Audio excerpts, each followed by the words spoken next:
ni nee naa ñoo bokk réew mi ñu ni nee naa nanu yaatal géew bi ñu ni nee naa ñoo bokk réew mi.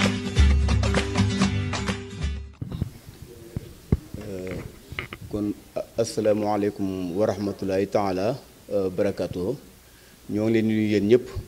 ku ci nekk sa tur ak sa sant di leen gërëm tamit bu baax ci teewaay bi di ko rafetlu tamit di xam ne ni tey dafa xat samedi bi ñëpp bàyyi seen yitte ñëw nga woote ñu wisi dafa metti te xam nañ tey samedi bi nu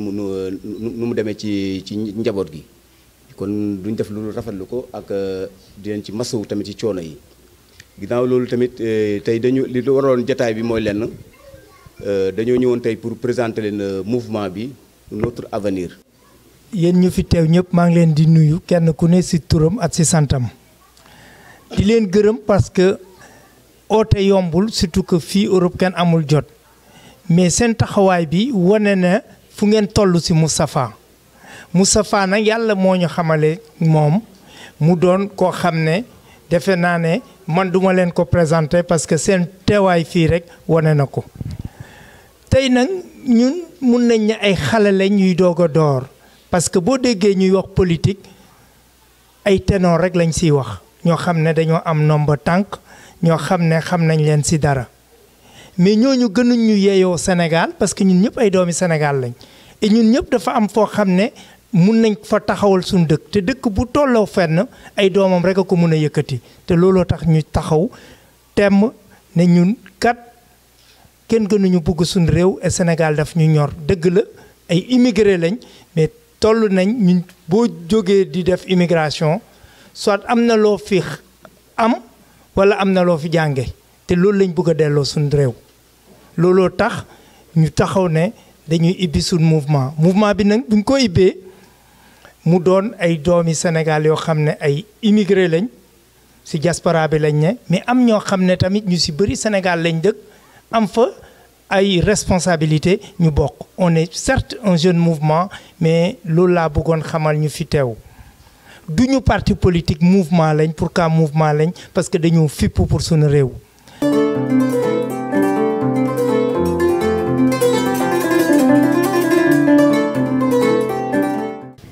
dama bëgg itam ñu tàccu suñu frère Moustapha Seck vraiment parce que Moustapha Seck bi ñu taxawalee mouvement bi yafa naa ni ñëpp xam ngeen ko digganteem ak nangoon ni mu doon doxante ak moom dañu doon ba mel ni ñoom ñaar ay frère mais gëm gum ñu gëm ak bëgg gum bëgg jàppale moo tax mu bàyyi lépp ñëw si ñun kon nag kooku su ñëwee ba fii amal nañ ko njukkal bu mag a mag kon nag ngeen tàccuwaat ko Moustapha vraiment gis nañu sa taxawaay ñu ngi la ciy sant bu baax suñu président tam Ibrahima Thiam ba nga xamee ni vraiment ñi ngi nekkoon bokk gis-gis lañ nekkoon di fa militer nekk fa ak nit ñu baax nag président Pape Diop tam amuñu moom benn xaar ma yàlla wax dëgg yàlla mais àndandoo xëy na da ngeen di ànd ak nit ba si yàgg seen yoon taqali ko mais du loo xam ni daal lu ñu leen di ñaawale la wala lu ñu leen di waxee lu ñaaw la dem nañ ba gis moment boo xam ne rek xëy na war nañu mën a demal suñu bopp ci la Ibrahima Thiam am idée boobu wax ma ko vraiment ñu liggéey ci ba taxawal ko kon nag moom tam Ibrahima Thiam dama bëgg ngeen applaudir ko ndaxte bu ñu ñëwee egsi ba fii moom la quoi. dama bëggoon def loolu introduction yooyu rek yu ndaw balaa may continuer ci présentation bi parce que dama bëgg reprendre tuuti rek li nga xam ni moom la Faty waxoon en wolof pour que nit ñi tam ñu gën ko xam mouvement un autre avenir ci ab constat lañu déparé constat bi mooy nekk nañ ci ay parti politique di ci militer gis nañu parti yi nit ñuy doxee defe naa ni kenn ku nekk parti boo nekk rek am nga lu la fa naqari mu di PS ak PDS fépp parti yu ci gën a bari benn nit bi moo koy moom mooy décider presque ñu ci des da ngay ñëw ànd ci rek boo ci mënul ànd nga dem su ngeen gisee sax mouvement yi bari ak parti politique yi bari lu ci gën a bari ay frustration mooy nekk ci biir parti da nga ciy nekk mënoo ci évoluer mënoo cee dox nga daal ni léegi ma damay def sama parti bu fekkante ne ay débat interne am na ñu nangu koo posé defe naa ni kon ci biir parti bi la ñu nekk di ko defar mais du gaaw a gedd nga dem kon loolu mooy li mu doon wax ne ay parti patrimoine moo bari Sénégal borom parti bi moo koy moom yow da ngay wax rek da ngay def li mu bëgg bunoo ko nga dem soo waxee ni sax dama bëgg place bi mu nekk ñu ne la ah yow lañ la fiy jëlee ca parti politique ban nga ko construire créer ko mais du yaa ko moom kon nag ñun loolu moo tax bi ñu nekkee ci biir parti tamit am ay idée bëgg koo doxal mais borom parti bi xëy na nanguñu woon a may espace bu ñu mën a doxale loolu bokk na ci li ñu poussé ñu dem loolu mooy daal en résumé pour wan leen li taxawoon rek ñu ni nañu dem defi ab parti mais pourquoi defuñu parti politique parce que fréquenté nañu ay mouvement ay parti yeneen yu bari surtout bi ñuy préparé élection législative yi parti boo dem fekk nga fa ay nit yoo xam ne nit ñu gëm Sénégal la ñu doon nit ñu am valeur nit ñoo xam ni ku ànd ak ñoom di nga liggéey sa réew léegi nag ñun ñu ne bu ñu def parti di ko defaat loo xam ne day nekk clivant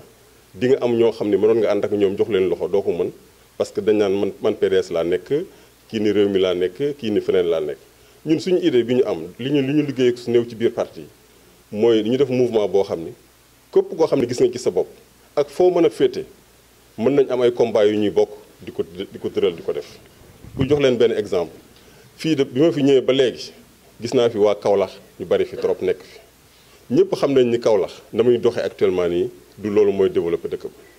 tey jii donc waa doomu Kaolack yi nekk fii ci dëkk bi nga nekk PDS nga nekk réew mi nga nekk feneen war ngeen mën a taxaw ci benn projet boo xam ne yéen a koy bokk liggéey ko porter projet bi yóbbu ko Kaolack def ko fa pour développer seen réew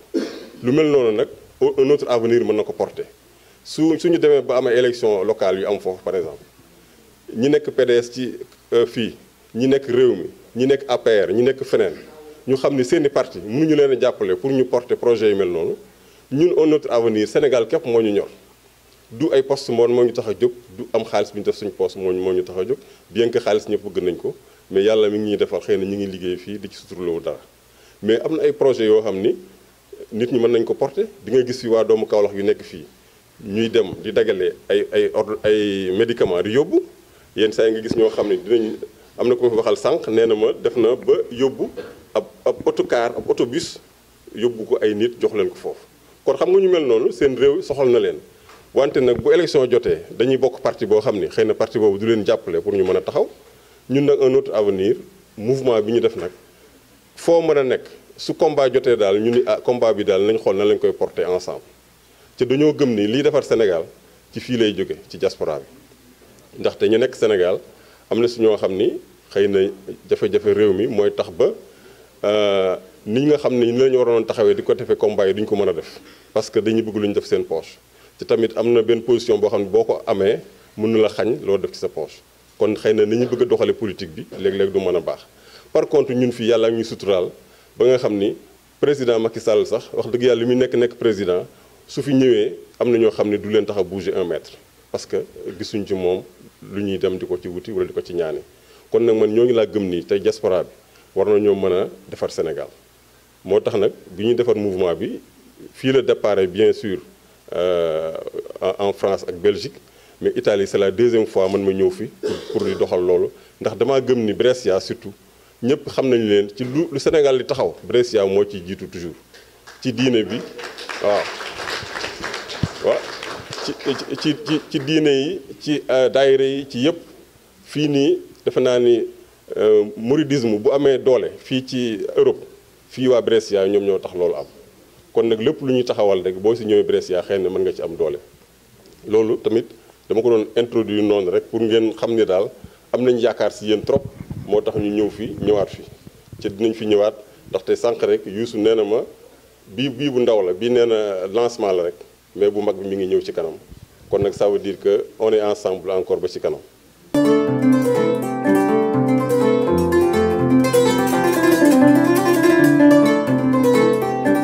buñ gisee tey mu doon doomi Diourbel Njaareem doomi Kaolack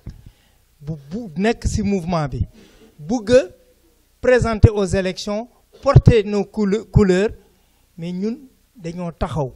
ne lépp lu ñuy def moom mooy dooleel ñoo xam ne ils ont les mêmes visions que nous donc képp ku ñëw ci mouvement bi fas yéene ne man kat sama gox bi ma dëkk dama fa bëgg a taxaw parce que kenn mënu defar sa gox boo fa dëkkul xam nga ñu ngi wax Sénégal ñun rek a koy defar mais ku dëkk njaareem defe naa ne kenn mënu ko romb pour mu defar njaareem ku dëkk Saalum moo mun a defar Saalum donc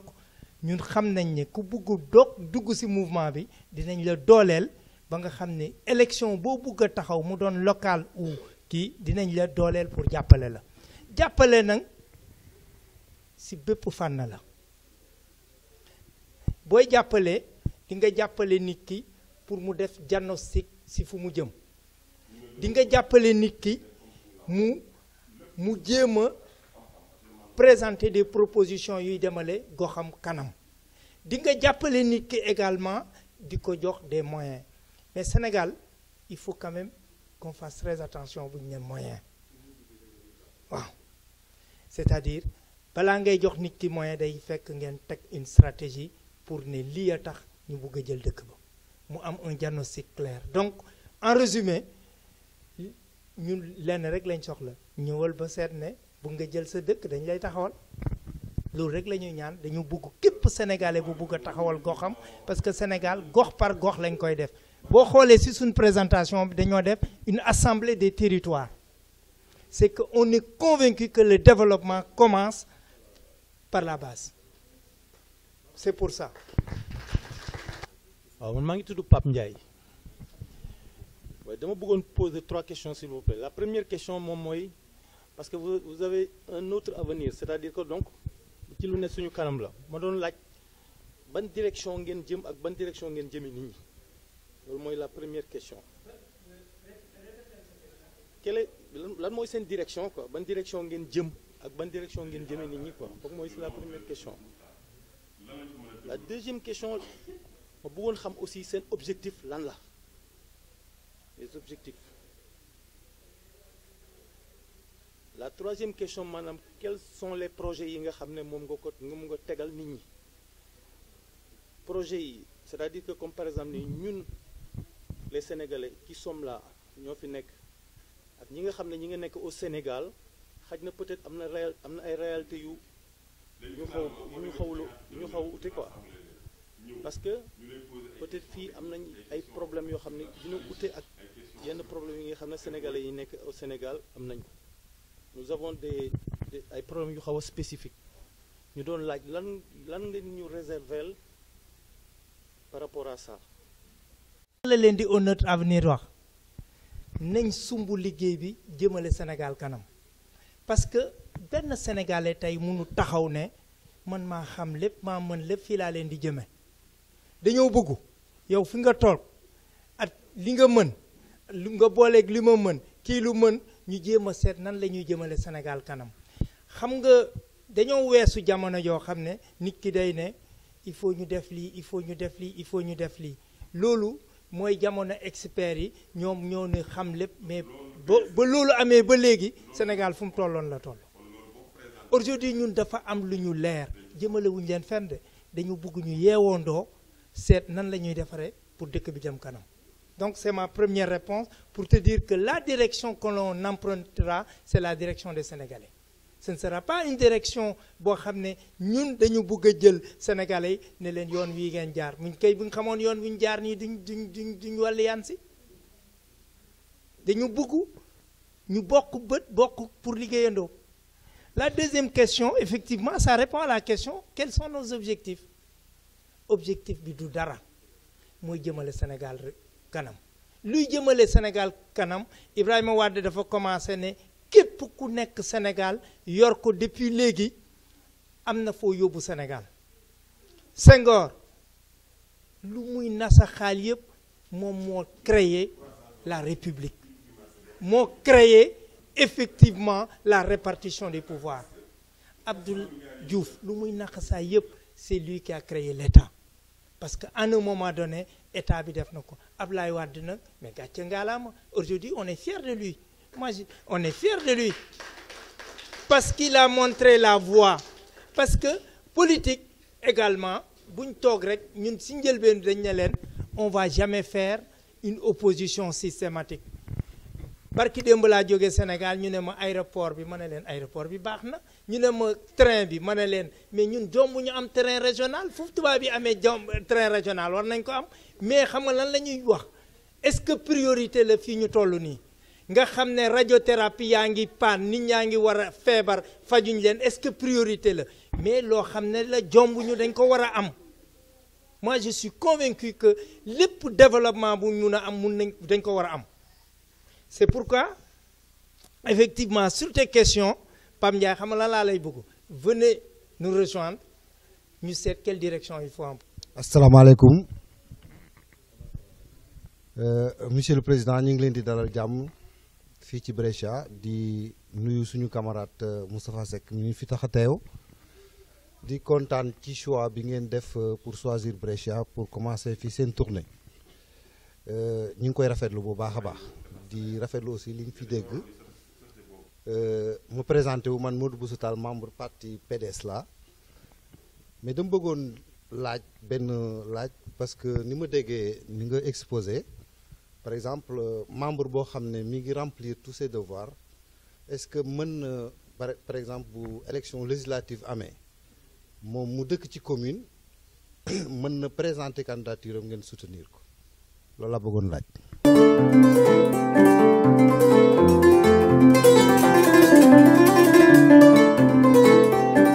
mais bala ma def benn introduction bala ma ñëw ci li ma bëgg a wax dafa am benn wax boo xam ne ci laa bëgg ñu ñëw parce que y avait un président américain doon na wax ne lan la immigré war a wax defal dëkkam mais warul xaar lan la ko war a defal loolu dépassé nañ ko et tout récemment on a vu un autre président américain insulter tous les pays africains les leaders bu wane les leaders de tout un peuple. loolu bu ko waxee ñi nekk Sénégal mënuñu ko xam mais ñun ñu nekk en Europe di dund ak ñoom au même pied ñun ñu war a xam ne saaga bi ci ñun la dal parce que ñun ñoo fi nekk ëppalewuñu dara li ñuy dox la ñuy def li ñuy def la ñuy def bu mul bu tey wax loolu wala direct fële la ko xool mais bu fekkoon na fii la ko xool du wax loolu ça veut dire que ñun en tant que immigré en tant que personne yoo xam ne nekkuñ suñu dëkk war nañoo jóg nag taxaw wax boobu ñu jëm ko saafara parce que gis nañ fi li fi xew xam nañ fi li fi xew xam nañ lépp kon nag war nañoo jóg dellu suñu réew seet nan lañ koy defaree te ku ci dem Sénégal di nga gis loo xam ne dina la métti boo xam ne doo xam nooy def parce que les dirigeants yi nekk foofu peut-être seen mentalité la wala seen am-am wala seen longimérance seen gisu àddina mais defuñu dara foofu kon nag bu ma ñëw foofu damay dellusiwaat ne ñun ñu nekk fii. bu ñu nekkee 70% les 50% sont natifs de Kaolack kon nag bay ci sa wewu tànk te moom li mu wax na boo déggee li mu wax dane képp koo xam ne da nga bëgg a présenter wu foo mën a nekk ñu jàppale la te ni mu ko defee maanaam da koy def au niveau local au niveau territorial mu di ko def du bas vers le haut bul dire que ñun ñu nekk fii tollu ñun war nañu am une prise de conscience en tant que Kaolackois parce que Kaolack dafa feebar. Kaolack dafa feebar parce que bu nga xamee toutes les villes yi ne woon Sénégal Kaolack moo ci gën a dellu ginnaaw sur le découpage administratif dañ def na comme miette de terrain laa ko tuddee Kaolack mi ngi commencé Sibassor agul Gossas agul Passy amul Kahone ay datant moo nekkoon sur le Sine et le Saloum wala di rek Kaolack dañ ko réduire loolu yëpp dañuy dema Kaolack dañ koy anéantir à zéro il est temps nag ñun en tant que Kaolackois en tant que Sénégalais mais dama à la source en tant que Kaolackois ñu seet nan la ñuy changer loolu monsieur Thiam il est natif de Kaolack mais li ma sama gis-gis moom au niveau national pour mu mën a hisser au niveau il faut que mu am base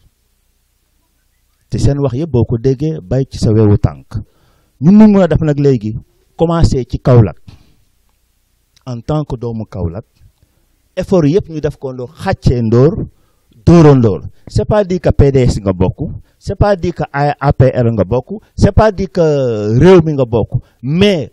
boo xoolaatee sa bopp ci sa biir kër setul sa dëkk setul ngay bàyyi di jëgaane au niveau national xamoo ba xam di nga àgg wala doo àgg wala nga seetaat sa bopp kon ñun en tant que doomu Kaolack li ñu mën a def yëpp mooy ñu booloo nekk benn parce que je viens tout récemment de Kaolack y a d'autres jeunes yoo xam ne suñuy doom la ñuy nekk parce que dem naa lancement seen lancement mouvement bi suñuy doom la ñuy nekk mais dañ ne suñu bàyyi fi lañ nekkoon suñu maam yi fi lañ nekkoon ñun ñu juddoo fi lañ fekk est-ce que ni lañ koy bàyyi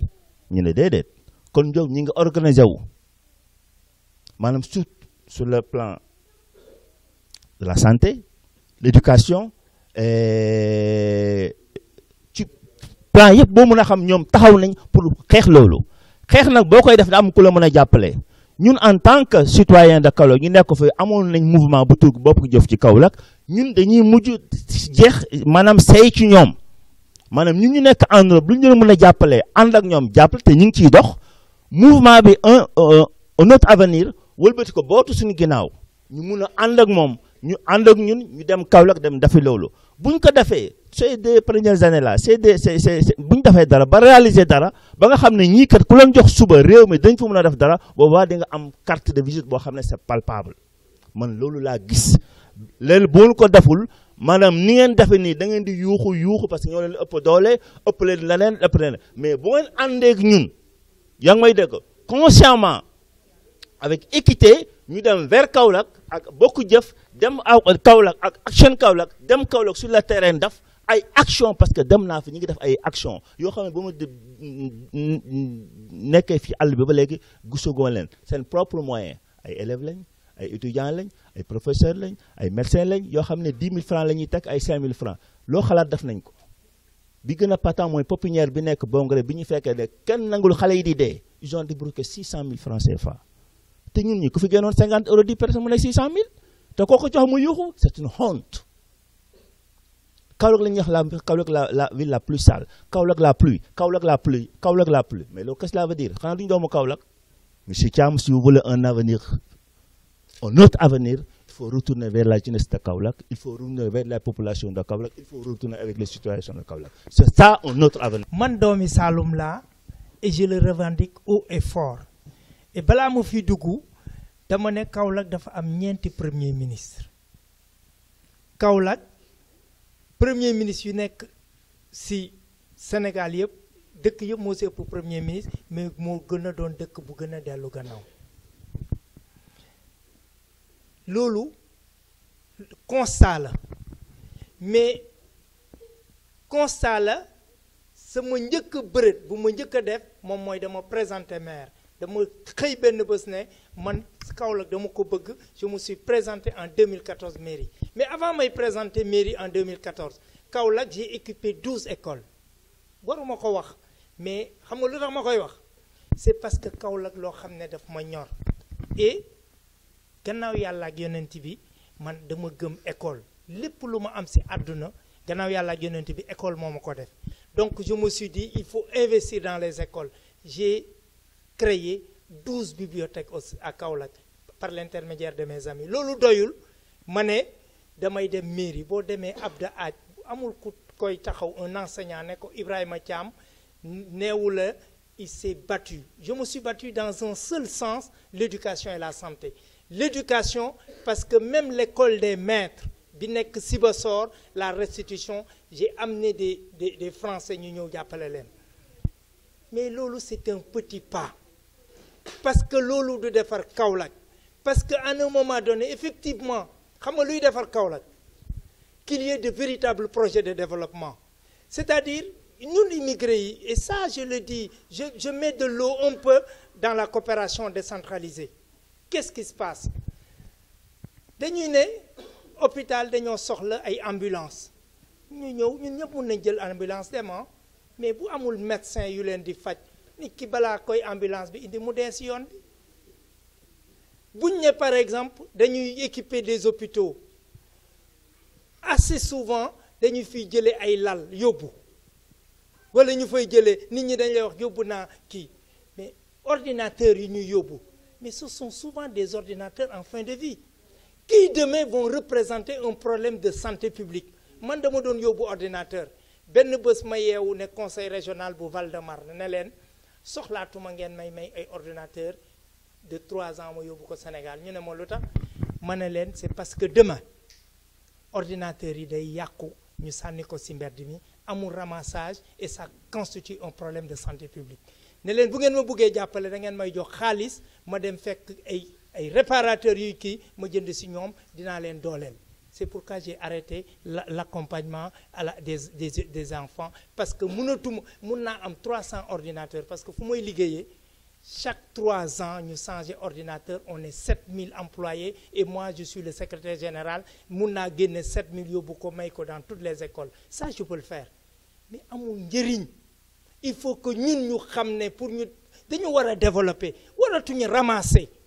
Moi je crois qu'il faudrait qu'on arrive à réfléchir sur ce qu'est le développement. On a tout pour réussir. On a de la compétence, on a de la ressource. Mais qu'est-ce qui nous manque? On n'a pas de stratégie. Parce que la stratégie, ce n'est plus de dire j'ai ramassé tant, yobunako, j'ai ramassé tant. Réfléchir également sur les conséquences. Dafa melni rek ñun ay mbokk mod dañuy jël ay congélateur yobbu. Mu paré congélateur bi dé ñu sanni ko ci mbedd mi xalé yi ñëw di ci fo mu am des produits chimiques mais di feebar nit ñi les gens meurent de n'importe xamuñ nan lañ leen di faje wala nga dagg non monsieur Mbow moi je suis vraiment attaché à Kaolack mais je veux qu'on ait une réflexion sur Kaolack man je me suis opposé aux 2 maires à Madiayna et à Mariama Sarr je me suis présenté aux élections xam nga lu tax dama dem ba sëriñ ba ma sëriñi ñaseen bi déggee dafa ne ma nan laa la mun a jàppale ma ne ko nga jox nga boole maag kenn mu boole maag bàyyi tuuti ñas mu doonoon mon colistier parce que je sais que Kaolack pour nga am ko force nga am ñaseen yi il était mon colistier mais état bi ba nga xamee ne les enseignants étaient avec nous mais ils ont invalidé ma candidature dama yeewu ñu ne ma non yow defe naa signé woo woon fii c'est tout signé woo. Aujourd'hui, je veux porter un combat national. Mais le combat national ne me dédouane pas du combat de Kaolack. Je sais que je soxla fiñ tollu ni dama bëgg ci ñun ñu fi def kenn taxaw tem ne un autre avenir xam nga parti politique Mariama Sarr mi fa ne Kaolack la jànge Gaston Berger la jànge génn mais lan lay defal Sénégal lan lay defal Kaolack yow nag nga xam ne Kaolack daf la ñor mais Mbow kaay ñu samp la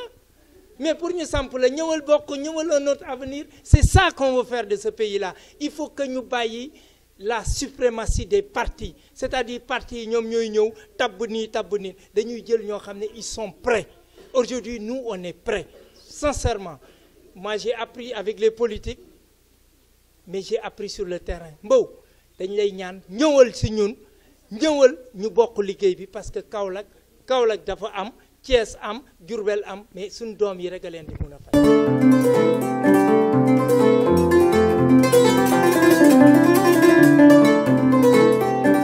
bëggoon rek dellu siwaat ci monsieur Mbow li mu wax parce que dafa fekk loolu ñun travaillé nañ ko par exemple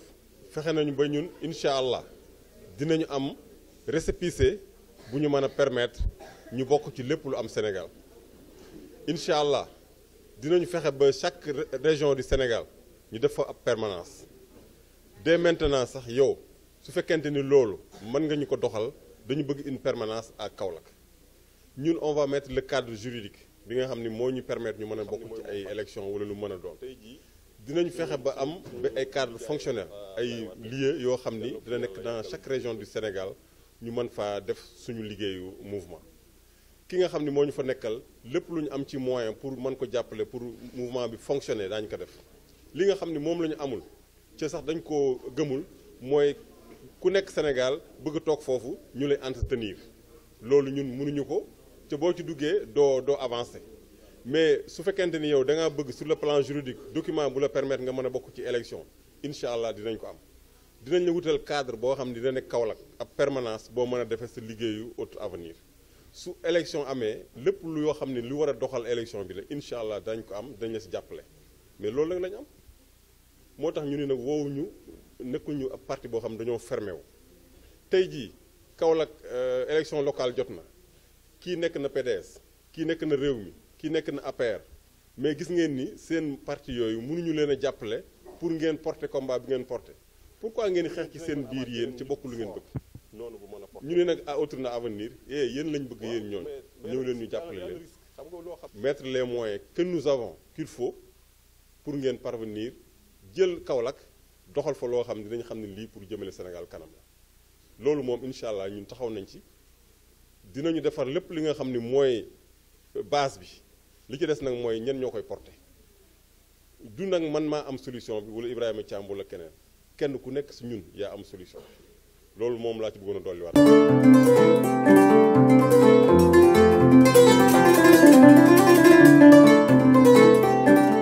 merci beaucoup asalaamaaleykum man Cheikh Niang laa tudd dëkk fii ci Brescia naaw mu ci woon intervenir sax parce que dama bëggoon rek toog déglu effectivement li nit ñuy wax mais xëy na peut-être ni débat bi wëlbatikoo surtout bi ñenn ñi intervenir am fu nu ko jubale directement moo tax ma dugg ci mais bala ma ciy door dama bëgg itam am ngeen may ma def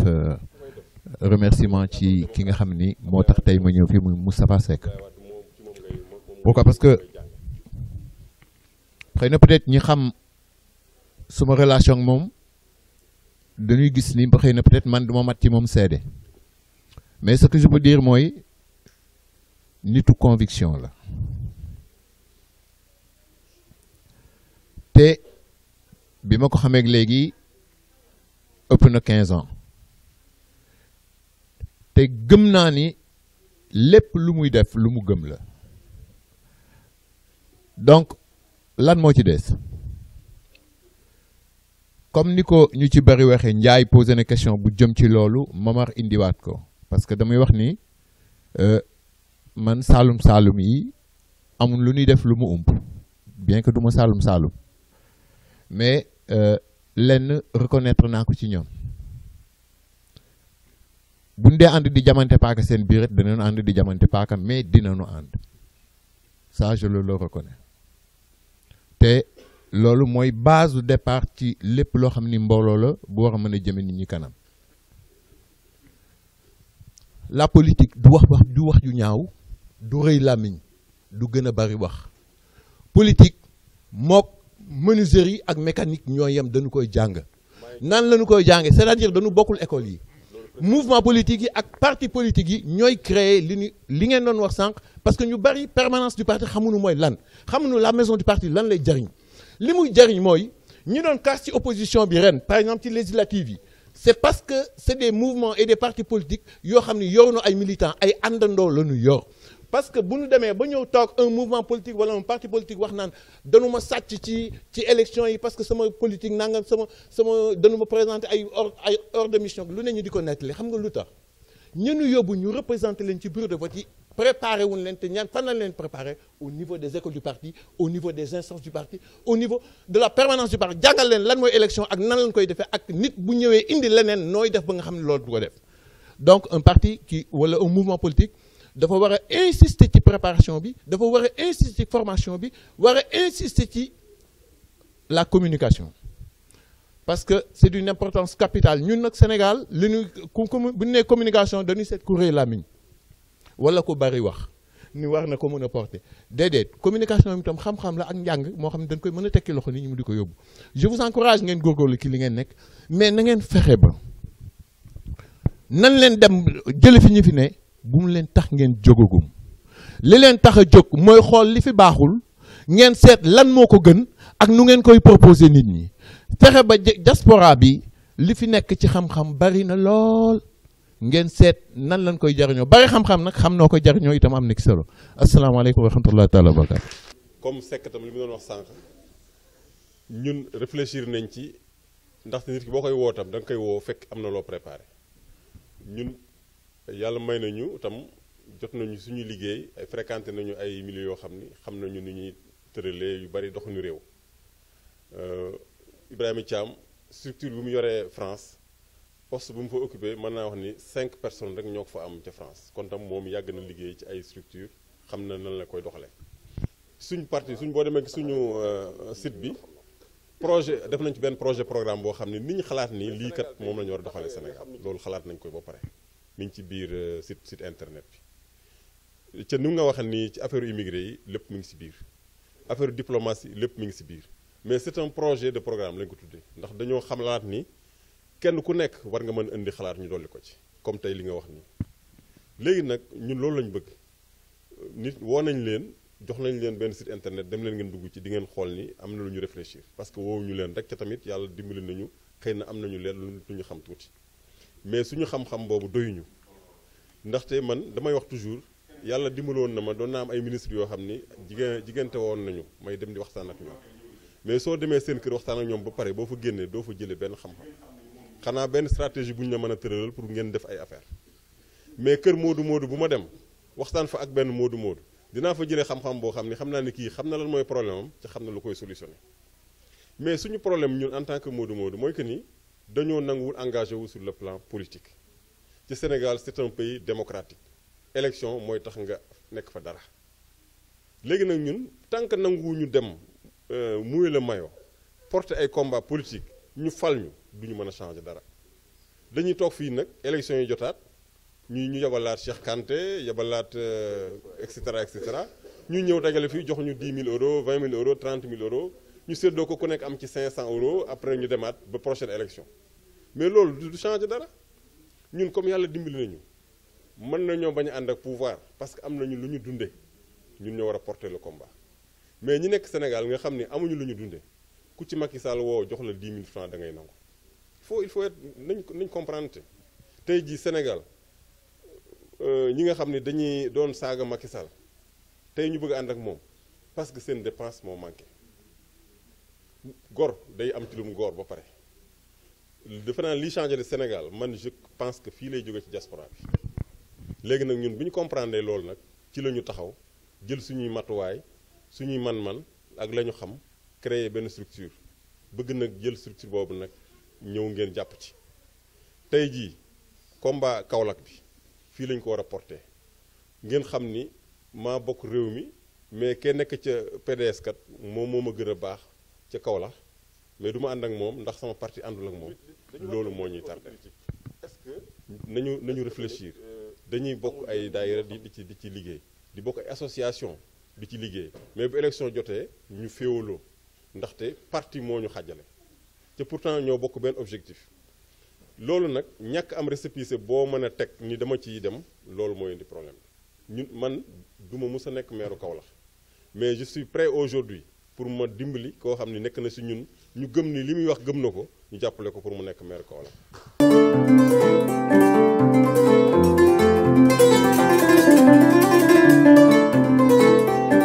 ngi sant yàlla di julli ci yonent bi sallallahu alayhi wa sallam di nuyu mbooloo mi fi toog yépp di commencer ci nuyoo bi nag sama frère sama xarit avant tout sax maa ngi jégalu ma présenté wu man maa ngi tudd madame Assou Babou bokk ci parti démocratique sénégalais PDS maa ngi nuyu sama frère Moustapha Seck mi ma fi indi tey di nuyu sama borom kër bale Marème nangu naa muy suñu borom kër ndax déggal nañu nangu naa muy suñu borom kër ndax déggal nañu te mi ngi wéy ci suñu waaw kon mooy suñu borom kër soxna si di nuyu ñi fi toog ñëpp mere nag sama mbokk jigéen ñi tey lool ndax yéen jigéenu diaspora dafa am lu muy représenté di nuyu soxna Umu Aaw soxna si ci des bi muy jël parole fekk ma kon xaw ma turam maa ngi lay nuyu soog a nuyu nag le président Thiam ak sëñ Wade mere nag sama mbokk jigéen ñi lool tey ndax dama bëgg ngeen di wax seeni doléance di wax seeni soxla di wax li ngeen xalaat ci réew mi ndax kenn mënu leen ci réew mi ay jàmbaar ngeen di leen féliciter ci mouvement bi di ñaan yàlla mu jëme ko kanam di leen wax ne tamit jigéenu diaspora jigéenu émigré dafa sonn pour ngeen boole ko ci seeni xalaat ji ngeen di xalaat ngeen boole leen ci ñu sonn lañu jigéenu émigré ñu jaaxle lañu damay faral di wax ci samay propos ne ñoom bojj rek lañu deful te dañoo gisul dàgga ñooy njëkk a yeewu ñooy mujj tëdd ñooy yóbbu xale yi jàngi te danañ daw jom boole ko ci de ce fait ñoom dañ leen di war di fàttaliku ci lu bëree bëri te dafay mel ne nag dañ leen di ginnaawal te suñu gaay ñi nga xam ne 3e âge bi damay wax ne ñi convention structurelle bi génne woon ñoo toll ci war a ñibbi te état continuité la man parti bi ma bokk bi ñuy gouverner réew mi taxawaloon nañ commission mixte bi fii ba mu war a am chaque année ñu réunir ko pour préparer retraite mag ñi 3e âge boobu toll ci ñibbi ndax tubaab ñun ñëpp ay émigré lañ xam nañ ne tubaab doole la soxla te su da sa doole jeexee fii ci Italie du la rus a wax mi dispiaci da ciy boole sax nangu kayit gi mu la joxoon pour liggéey léegi nga nekk chômage te ñun dañu bëri jom sénégalais dafa bëri jom doo mën a ñibbeeg loxoy kese ci xalaat yi ñu boole leen ci yërëm leen boo demee Maroc gii marocain bu fi jël retraite am sañ na dem réewam toog te dootu fi teg tànk bu dundatul réewam may annoncé réew mi ne dundatul fii sénégalais bu fi jël sa retraite boo defee Sénégal 1 an tu es obligé dugaat ci réew mi parce que lan parce que amoo représentation boo xam ne moo la téel sa tànk ba nga mën di jot sa retraite bu ëllëgee mu signalé ne nekkoo fi ñoom dañuy bëgg nga ñëwaat en présence ñu gis la xam ne yow yaa ngi dund deewoo moo tax ñu lay jox sa retraite donc boo deewee sa retraite boobu dafay dagg sa doom yooyu dootuñu am bénéfice ci loolu kon loolu lu ñu war a xalaat càmbar ko ci li ngeen di def loolu ci la bokk émigré bi dafa sonn jëlale naa jigéen ñi mais xale yi duñu tubaab duñu sénégalais doo xam ci diggante bi la ñuy nekk amuñu benn droit ci seen réew soo demee France dañuy fay xale yooyu seeni bourse ñuy jàng fii ku fi sa doom di jàng yaa koy fayal ci université bi sa fit sax dafay dem ba dootoo da ngay xalaat xale bi est-ce que duma ko teel a bàyyi mu dem te ëllëg moo war a doon avenir u Sénégal ngeen baal ma nag wax ji dafay xaw a gudd parce que damay ñëw defe naa un autre avenir su ma ko déggee ci exposé yi ma fi jot a fekke parce que dama xaw a tardé Sénégal la ko tax a jóg mais du benn dëkk rek mais man dëkk ba ma dëkk di Kaolack su fa monsieur Thiam defee ci école bi man dem naa fa ci benn structure hôpital ci Kaolack dugg fa sibiru di fa yóbbu xale bu sibiru astaghfirullah di fa yóbbu xale bu sibiru jënd naa fa 10 mètres laa ndax fekk jigéen ju wasin ñu tëral ko ci suuf ba ma ñëwee fii ma góorgóorlu ba lijjanti ay lal yónnee leen ca gox ba ma dëkk ca Kaolack mais yëf yi dama jàpp ne peut-être Kaolack taxu ko jóg un autre avenir Sénégal moo ko tax a jóg donc Sénégal en particulier ca gox ba nga dëkk rek nga mën a jàpp soxla fa dara mais daal courage te it avenir di waxee xalaat ak xel parce que tonton Cheikh laal na ko léegi Sénégal actuellement nii bi fi président Wade waxi nekkee dañ doon wax naan jikko yi dafa yàqu parce que nit ñi dañoo riche noo def am xaalis léegi jikko yi dafa yàqu parce que le Sénégal est le pays le plus insulté au monde te mode boobu war nañu seet lan moo ko indi war nañu seet lan moo ko tax parce que ñun xamuñu woon loolu teraanga lañ xamoon ak sutura loolu daal laa amoon ci contribution bu ma mën a joxe di remercier sama frère di leen remercier yéen ñëpp. ñi nga xam ne nii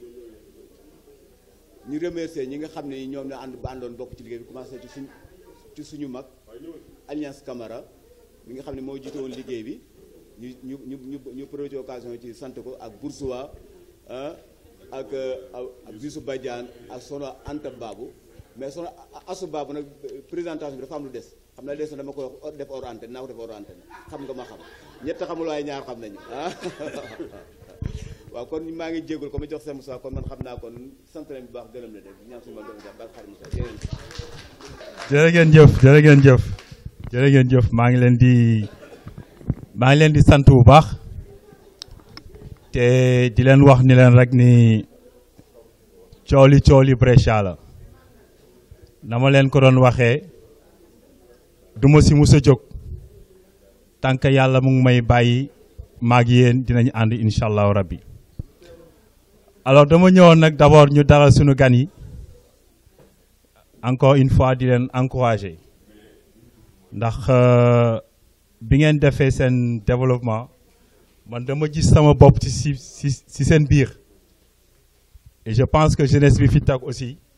ak immigré yi fi nekk aussi gis nañ seen bopp ci seen biir bon man nag je suis socialiste je suis du parti socialiste mais non je suis socialiste ni Tanor ni Khalifa moi je suis socialiste mais li am solo mooy monsieur Thiam 2014 noonu nga taxawee man noonu laa taxawee ci Yeumbeul Sud ba ma dëkk je me suis présenté à la mairie de Yeumbeul Sud en 2014 avec mes propres moyens ma dem ba yëgul ma parti yëgul le parti yëgul parce que dama xool xam pax yi nekk ci sama dëkk caaro yi ga ma dëkk juddoo fa gis coono ba fa nekk jusqu'à présent avec mon mouvement Banlieue Action ma monté ko ñuy dimbale waa gox ba et je crois que noonu nga def ma def ko tey doomu Kaolack yi bu ñu ko defee doomu Njaareem def ko dinañ dem ba diaspora bi moom mooy gérer Sénégal initiative la boo xamante ni nañ ciy bàyyi xel bu kenn xeeb dara bu dul ñun Sénégal du dem Sénégal la fa nekk Sénégal mooy fal leen ma su ma faloo gérer dëkk bi mais ñun loolu taxuñoo jóg ñun li ñu taxuñu c'est l'avenir du pays te ñun bu ñu osé wul ñu les immigrés parce que man tey boo ma bëggee may 10 000 wala 5 000 ne ma pour nga solal la sa t-shirt man du ma solal kenn t-shirt xalaatuma ko du ma soloo aussi kenn t-shirt li ma gëm mooy comme ni ngeen ko defee y a un groupe qui travaille lan moo ñu ñor mooy jàkka ji fi nekk ñu xool naka la ñuy def ba courant bi ñu koy fay régulièrement mais da ngay dem gis ay jàkka du ñu nodd soo laajtee ñu ne facture yi dañu leen coupé au Sénégal nga dem ci biir dëkk bi y a des mouvements yoo xam des jeunes docteurs qui se forment en groupe nga leen di jox 2000 pour chaque malade ñu dem di la ko consulter chaque fin du mois ça c'est quelque chose noonu la ñuy mën a développer ba réew mi tane am réew moo xamante ni foo laal muy metti mooy Sénégal te li ko waral mooy man su ma toogee sama frère dina toog suma rakk dina toog sama bàjjan ba ca Gossas dina ñëw bu ko defee yéen doo nga fi ne la ñu doon bañ ci Ablaye Wade moo fi nekk tey te li gën a doy waar mooy na fi jóge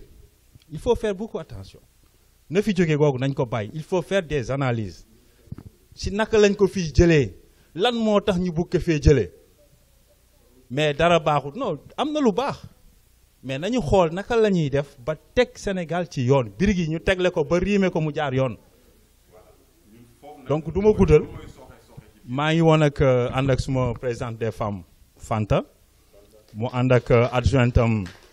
Awa Niass et son mari Grand Ndongo bon le secrétaire général moom dafa génn Mor Kanté donc c'est ça nous sommes des socialistes mais li ngeen di wax ni vraiment je vous encourage et je vous félicite te di leen wax il faut oser dans cette vie là il faut toujours oser et puis teg birig yi mu jaar yoon jërë ngeen jëf et puis je vous remercie merci.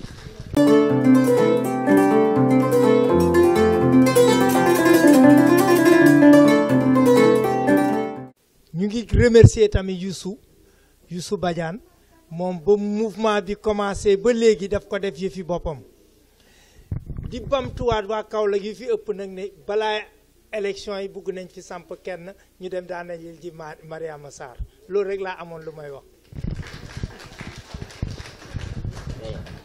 kon nag ñu ngi leen di remercier ndax salle bi dañ ko war a tëj vraiment kontaan nañu si yéen ñu ngi ñaan yàlla lii ñu def fii yàlla nañu yàlla dimbali ba feneen fu ñuy dem ñu am lu mel nii ndaje mi neex na rafet na gërëm nañ leen bu baax a baax merci beaucoup. ñu ni nee na ñoo bokk réew mi ñu ni nee na nanu yaatal géew bi ñu ni nee na ñoo bokk réew mi